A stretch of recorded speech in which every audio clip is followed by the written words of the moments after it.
Okay. I have a question for all of you. I have a question. Is Backlash set up to fail?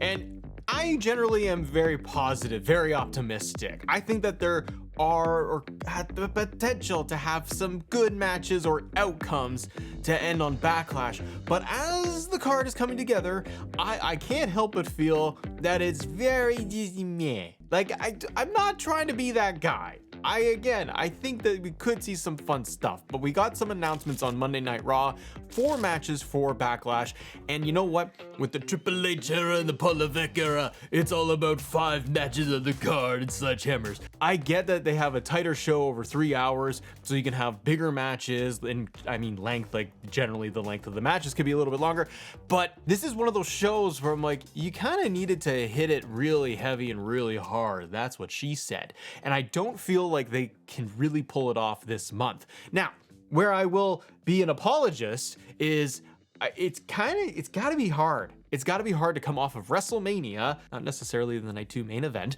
but to come off of WrestleMania and to immediately have to turn around and be like, we got another premium live event right around the corner. And then they have Saturday night's main event, which we will also talk about. So I don't know. What do you think right now about Backlash and the matches that we have confirmed and what we might also have confirmed? So with that, Matt here, hi, that's me. We're gonna go through the match cards as we see it and what could be coming up, but also we're gonna talk about Saturday night's main event and the possibilities there. I don't know if it's gonna be doomed to fail. That's a hard word to use, but we have John Cena versus Randy Orton as a confirmed match for Backlash. This one I am torn on. To be honest, I think that they play up like they have on Raw with the video packages talking about the Cena-Orton rivalry for 25 years. The promo on SmackDown was great. It was a little long, but I thought it was good. You don't need much to sell this feud. This is a big deal. This is John Cena's first match as WWE Champion. Do I think Randy Orton is going to win? No, no. How the match plays out, how it is wrestled, how it is done, and what's the story, that's the interesting piece for me, because if it is a slow plotting Randy Orton match and what we saw with John Cena in the main event of WrestleMania, if it is those two things combined, I don't know that people are going to be okay with that. They might actually just be like, boo this all the time. The internet does not like that, but go figure, the internet would be upset about it. But the crowd in St. Louis is going to love Randy Orton, and that gives more heat on John Cena when he inevitably wins. Now, do they need to do something dastardly and crazy? I think they do. Not Travis Scott. Nope, just that way. Bye-bye. They need to do something where John Cena really decimates Randy Orton in my eyes, because you need that viciousness of Cena. You're in St. Louis. You want more heat on Cena. Now, is that enough? Maybe. We will see. I'm intrigued with this match. Do I think it's doomed to fail and all? No, but it's what's happening next. That's where I often look. And I often look at what's happening next in terms of excitement. Like, I'm eager and excited to see what they're gonna do. But then with Cena and Orton, are they gonna drag it out another month? Because what I can see them doing is Backlash, and then Saturday night's main event. John Cena's already advertised for it, which is probably just a promo. He might just be in there doing a contract signing with Randy, or just doing a promo. And maybe we're gonna get another RKO. And they continue their feud for another month, which takes them to, I don't even know, Money in the Bank in June? We will see. The next match that's confirmed is going to be the Women's Intercontinental Championship match. Lyra Valkyria versus Becky Lynch. Now, Lyra has not been on a PLE yet, has she? Now, they got this promo out of the way on Raw, and you had Becky full out turn heel and say that, she was the one who took out Bayley. This doesn't feel like a PLE match. I don't know. Maybe I'm wrong. It feels just more like a Raw main event, because it's the Women's Intercontinental title. See, that's the thing too, is that they haven't built this Women's Intercontinental title to really matter. Like, I'm not knocking Lyra here. It's the writing and the booking. You didn't even have her at WrestleMania. You put her in the tag team thing, which I get, that gets us to this road here. But the Intercontinental Championship on its own is very irrelevant in this whole story. What feels like it's going to happen is Becky's going to win, Bayley's going to come back, or Bayley's going to cost Becky the IC title. Bayley gets involved, big comeback, and then that sets up their feud, and then they go off for maybe the rest of the year fighting it out. Feels kind of rushed that they're trying to get this Becky story and Bayley, and they just kind of smash it together. Lyra might be the sacrificial lamb in this whole thing, where she might lose the IC title, where she's put on good matches on Raw, but there's no stories. Or she's going to retain that title, and it's going to matter less, because Becky and Bayley is going to be the main story, and then you have to start a whole new cycle of trying to get Lyra new competitors for the IC title. That's why I feel like, if I'm doing a prediction right now, I'm saying that Becky's picking up that title and Bayley comes out after to try to make the save. Like, if there's a beatdown post-match, Bayley comes out and that sets up their feud and they go for the IC title. That could be great. But Lyra is left in the dust. So again, I don't feel like this is a Backlash PLE match. I don't know. There's a lot of matches here that I'm not too sure about. Okay, the next one they confirmed is going to be Gunther versus Pat McAfee. I listened to Pat McAfee stand on the table for, I think it felt like 15 minutes, talking, and eventually gets Nick Aldis in there, who's subbing in for the night, to talk about how they're going to do this match at Backlash. I don't really have a problem with, like, Pat versus Gunther. I kind of thought they would have done that at, like, SummerSlam, where I thought you're writing Gunther off. They technically have, because they keep the suspension angle going, and they're going to have him come back at Backlash. But you had Pat McAfee get utterly destroyed, and then a week later he's back and he's better than ever. So they're getting this Backlash match done. Now maybe Pat McAfee has other obligations, and that's why they're like, we got to do this match now so we can get the heat on it, and we can get Gunther all of the heat, and then off we go. And maybe Pat's gonna be written off TV indefinitely for several months until, say, SummerSlam. I don't know. But how do you feel about Pat McAfee versus Gunther? Is this what you want? I personally thought it was going to be stretched out later, like I said. I'm just kind of like, okay. Like, Pat, he's done matches. It's been a while. We know that he can, do a top rope move and a flip and all that stuff. And I'm sure he will try to get some stuff in there. I wonder if there's going to be anybody else getting involved. I have no idea who, but is anybody else going to get involved to help Pat McAfee, where to even the odds or anything against Gunther, to set up Gunther's next rival? Because it cannot end with Pat McAfee beating Gunther. I just don't know if I'm like, really? That's the match we're going to do? I don't know. I think it's a hard place, too, of like, what do you do with Gunther now that he's lost the world title? Do you just kind of brush that away and Gunther moves on to a lower card feud? I don't know. Maybe something cool will come of it. But I just kind of feel like that's not very exciting. Those 3 matches have been confirmed. And if we're sticking to Triple H's 5-match rule that he's got built up, there's only a couple of slots left. Here are the possible options for other matches at Backlash. And you know what? This one I would be excited for. A Fatal 4-Way US title match. LA Knight, Jacob Fatu, Drew McIntyre, Damian Priest. If they do that, they had put all those pieces together on SmackDown. You need a SmackDown match in there other than the world title. If you did that, I think that has the potential to be really fun. And you already have a lot of baked in stories there. LA Knight trying to get his US title back after losing to Jacob. Jacob having something to prove. And what's the dynamic with Solo and the Bloodline? Drew and Priest canceling each other out because of the street fight and them just wanting to kill each other all the time. And Drew and LA Knight having issues together. Drew and the Bloodline having issues together. Drew's got a lot of stuff going on. That match, I think, could be a lot of fun. So I would look forward to that. So I don't think that would bring down the show at all. I hope they do that match and they don't just put it on a SmackDown after like they did the TLC match. I didn't do a SmackDown review, but here's the only thing I'll say about that, ladies and gentlemen. You put a TLC match on SmackDown after WrestleMania and you didn't put it on WrestleMania, and it was way better than the tag team title match they did put on WrestleMania. Why do that on SmackDown?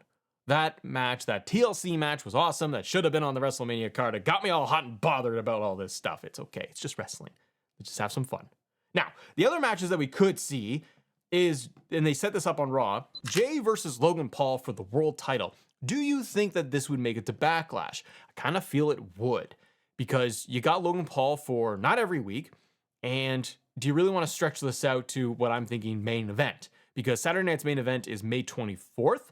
So we would have like a 10-day difference. And that's very quick. Very quick.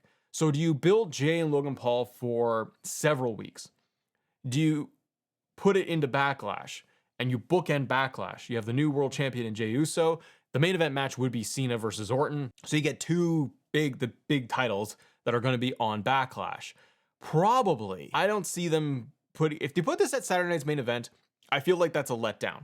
For Jay, because Jay is your world champion. He's main event Jey Uso. He should be main eventing a PLE if he's going to be that big of a name and his stuff. So Saturday Night's Main Event is just a big house show. It's not a PLE. And Logan Paul is, whether you like it or not, is a big name. You want to have him on a big event, big card. So I really do think that they will confirm Jay versus Logan Paul for the world title. I don't think that, like, the thing is that match doesn't excite me very much because Logan Paul just had the feud with AJ Styles going to Mania, and that to me was kind of whatever. And I thought the Mania match was also kind of whatever. Like, Logan Paul didn't even do one of the big fancy high spots that he's known to do. So you have a match that feels very similar to AJ Styles, where you're going to have Jey Uso versus Logan Paul. Now, Logan Paul challenging for a world title. All right, that's different. That's a unique thing for him to go after, something new. But you're not having Jey lose that match. This is the inherent problem of Backlash, where you're coming off of WrestleMania. You're not changing your main belts that quickly. You could, but unless something really crazy happens. But you're not dropping Jay's world title. Another possible match, they brought this up on SmackDown. Nia Jax, Tiffany Stratton. Nia Jax came back after WrestleMania and she attacked Tiffany, and we're doing it all over again. Does that happen at Backlash? Maybe. That could also be built to Saturday Night's Main Event. It could be a multi-woman match at Saturday Night's Main Event. And you already have Lyra and Becky on Backlash. Based on Triple H and the writing they do, tend to do with these PLEs, a like one women's match. You might get two. You might get a title and the tag titles. Like, you might get a singles title and a tag title match. You're getting a singles title match.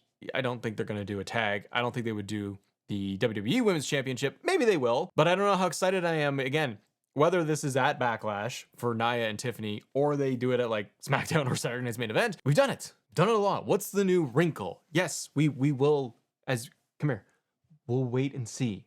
We'll let it play out. We always do. But it's okay to talk about it and say, hey, it doesn't necessarily feel very exciting. I'm not all giddy about a Nia versus Tiffany feud. You come out of WrestleMania, you want something fresh, something new. Like, if it was Julia going up against Tiffany Stratton, that'd be a shocker. That'd be cool. That's different. But Julia, speaking of her, sounds like she will have a match with Roxanne Perez, tagging up, going up against Rhea Ripley and Io Sky. That could happen at Backlash. I would love it because you're going to get some NXT talent showing up at a PLE, but I don't see it. I see it for either an NXT show to boost that up, or they do Saturday Night's Main Event and have that as the tag match, because they can roll with this for weeks where you might get Rhea Ripley versus Julia or Io versus Julia next, and they kind of trade wins and interference and all of that so they can build to it. I really like this match. This was one that I would be excited to see because it's different, it's new, and there are new elements and dynamics built in there. It's not the same old, same old.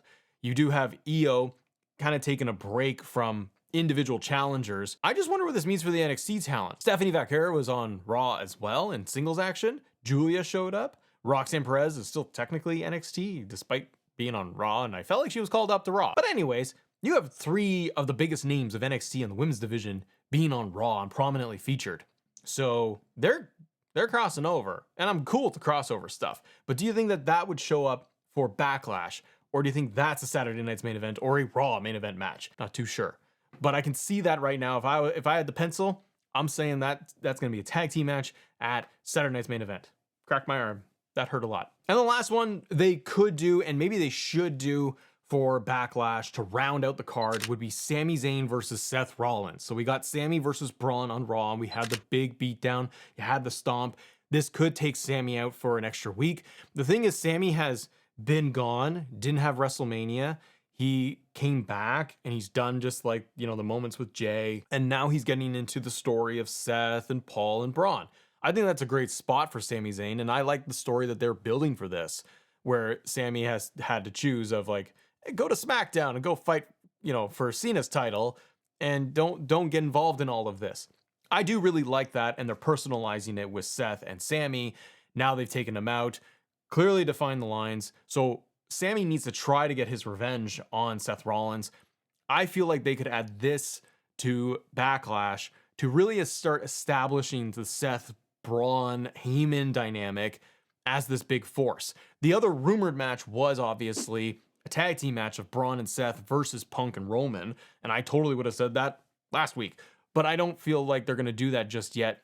You get those guys kind of written off. Have everyone focus on Braun and Seth and Sami, and you have Sami Zayn going up against Seth at Backlash, and the end result would be Sami Zayn losing. Sami can eat those losses, and it's okay. You can write Sami off TV for a few weeks, but then you can start building back Roman Reigns, CM Punk back in to fight Braun, Seth, maybe some additional members, you never know. And that could end up being the match at Money in the Bank. You could have a contract signing at Saturday night's main event, and then you only got a couple of weeks. You can build that, and you can really tell a cool story of Roman and Punk and that dynamic again. And then you're going to have the beatdowns, the individual matches of like Braun and Punk or whatever, leading to that match at Money in the Bank. That could be pretty cool. Or they're going to stretch it to SummerSlam as kind of the bigger story that they want to do in that giant story arc. Because you need weeks, I feel, of establishing Seth's whole thesis of why with Heyman, why Braun, what they're trying to accomplish. Again, do they add people to the group or not? But either way, really establishing for the crowd. So if you did go by Matt's logic here, you got a couple of matches. Cena confirmed. Lyra, Becky. You do have Gunther, Pat. Those are the 3. I think you could end up seeing Jay and Logan Paul. That's 4. And the US title would be my 5th one. And if you don't do that, you could see Sami and Seth. Those would be my picks. And then the rest, whatever combination, I think they get bumped to Saturday night's main event because it's not that far off. So I don't know. Is Backlash kind of gonna flop? I don't want it to. I want it to be great. They got just some stuff in there. Just not the most exciting thing coming off of WrestleMania. But what do you think? You let me know. If you guys want to talk about Seth's whole faction and like possible members, who could they add in? A couple days ago, we did a video talking about just that. Click right here. Watch that video. Subscribe to the channel if you can. We're trying to hit the 50,000 subs. Have a great day. See ya.